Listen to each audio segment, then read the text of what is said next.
Think about metal. Think about wood. Think about rolling. Think about physics. Think about spheres. Think about sound. Think about this.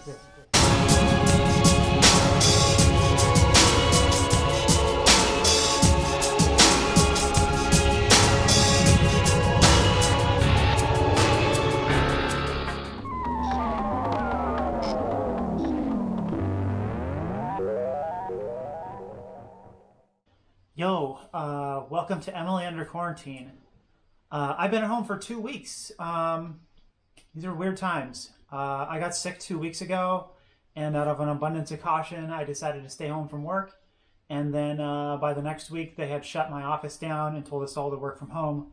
So I have been stuck here for a full 2 weeks. I'm trying not to go stir crazy, and sometimes it's a little hard. But I've had a lot of projects to work on. And a good thing is that I've actually finished some things. And one of the things I finished is this. This is a synthesizer that I've kind of had in the works for a few years now. Don't turn on yet. It actually started out with a completely different concept that I had where I wanted to make, if you're familiar with a harmonograph, which are those, it's like a contraption that you put a pen in, and then you set a weight swinging, and then it draws these really intricate patterns that kind of look like spirograph things. The weight swings around, and through a mechanism, it moves the pen on the paper. And as it does so, it draws these patterns that get smaller and smaller and smaller. I thought it might be kind of cool to make a harmonograph, but for sound. So instead of drawing on paper, it would play some kind of a tone that would vary as this thing swung around.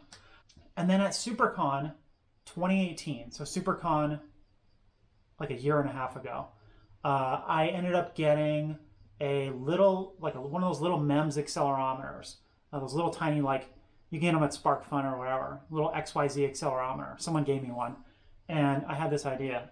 Hey, say hi to the cat, he's here. I had this idea one day, what if the circuitry itself was the pendulum? And so I thought, like, if I hook the accelerometer up to an Arduino and then make the Arduino like be part of the pendulum, then it'll swing around, and when it swings around, the accelerometer will give readings, and it can use those readings to change its audio output. So I kind of prototyped something up, and I hung it from a doorway in my garage, and I swung it.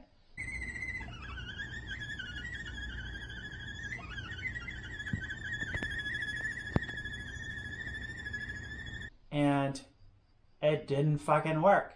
Like, I mean, the Arduino played tones like it was supposed to, but when I would swing it, the tones didn't change, which surprised me. I wasn't expecting that. And I thought about it for a while, and I realized, I think I know what's going on. And I'm not a physicist, so I don't know for sure that this is what happened. But if you've ever been to a carnival, there's that one ride that looks like a boat. It's usually like a big pirate boat, right? And it swings on a pivot. And so you all get in this big pirate boat, and the thing swings and it swings and it swings, and I don't know, it seems like a boring ride to me. Like, all it does is swing back and forth, right? But when you're in there, you stay planted in your seat. The centripetal force of the pendulum swinging is keeping you pulled down to your seat, whether you're here or you're here or you're here. With the Arduino, it was swinging, but it wasn't getting to enough of an angle to really tilt the accelerometer in a significant way. And on top of that, as it would swing, there was centripetal force that was pulling the accelerometer. So, like, if the pendulum is pointed this direction, the accelerometer is feeling acceleration in this direction, right? And if it's in this direction, it's feeling acceleration in that direction, which means no matter where it is in its swing, it thinks it's still pointing down. And so that wasn't working. And so again, I was like, all right, well, this project isn't going anywhere. And I shelved it again. Well, then one day inspiration struck again in the form of this cat toy. This is a dumb little cat toy I got for my cat. The idea is, so it's weighted. It's a little egg. You open it, you put treats inside. This part's weighted. So when you close it up, the treats sit in here, and if the cat pushes it, it tips over, but it immediately rights itself. So if the cat wants to get treats, it has to keep tipping this thing over, and then it immediately tilts itself right back up. And I thought to myself, what if I made the synthesizer like that? What if I made the synthesizer like this egg? And so this is what I've come up with. As you can see, there's a similarity here. You have sort of an egg-shaped thing. This one has the top cut off, so you can have a speaker and a little switch to turn it on and off. But the idea is basically the same. They're both weighted on the bottom. They're both round on the bottom so that they can tilt around. And just like that thing, when the cat sets it wobbling, it'll rock around. When you set this thing wobbling, it'll rock around. And so it takes all the guts that I originally planned to put in that pendulum synthesizer and puts them inside of this orb. So I have an Arduino in here. I have a little accelerometer. It was a SparkFun accelerometer. I have a small LM386 based amplifier, a speaker, and a battery pack. I guess I'll walk you through how I made this thing. I had kind of thought about maybe 3D printing this guy, but I don't know. I didn't think it would look classy enough. So I thought this would be a good excuse to do a little bit of wood turning. I have a wood lathe that I hardly ever use, and I thought, like, why not do it now? I got nothing else to do. I can't go anywhere. I can't go to the park. I can't hang out with my friends. I don't go to work. So let me do a little lathing. I did what's called like a segmented wood turning, where you cut a bunch of pieces and you glue them together, and then you turn that, and that's why you'll see sort of a bunch of little pieces here, segments. I needed a panel to close off the top of the orb and to mount the speaker and everything else on. And so what you see me doing here is measuring the orb with my calipers and then marking a circle on a piece of scrap aluminum I had in my junk bin. I don't have any of that Dicom stuff. It's that blue stuff that machinists use for precise marking, but you can get by with a Sharpie and a pinch. And so I'm just coloring over the circle here, and I'm going to re-scratch over it with the compass so I can get a really nice clean line that I can look to while I cut this thing out. And so I cut it really roughly on my bandsaw. I didn't need it to be right on the line because I was going to go ahead and sand it into a perfect circle, but I wanted to get as much material off as I could so I would have less sanding to do. And so you see here I made a jig for my disc sander that let me spin the part around by hand and press it against the disc. And that let me creep up on that line that I had marked. And I just kept on going until I had a nice circle. And you see it fit really nicely inside of the orb. This right here was maybe the most tedious part of the build. I needed to make a speaker grill, and that meant marking all of the holes by hand and punching them and then drilling them out because I don't have a CNC, so this is how I had to do it. It went pretty well. I had a few of them that wandered off of their spot a little bit, but you don't really notice it in the final product. If you look really closely, you can see some that are kind of not right, but it looks pretty good, I think. And then since this was a scrap piece of aluminum, it was really rough. I got this from the scrap yard down the road, and it was all scratched up and dinged up, and so I needed to sand it and sand all those imperfections out. And I sanded and buffed and sanded and buffed, and I didn't end up liking how this finish looked.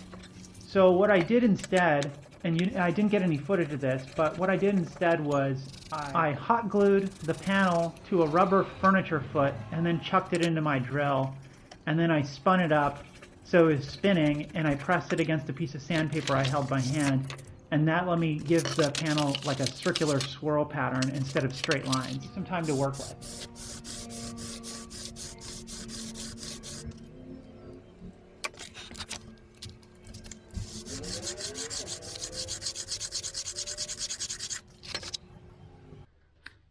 Okay, so here's the insides of the synthesizer.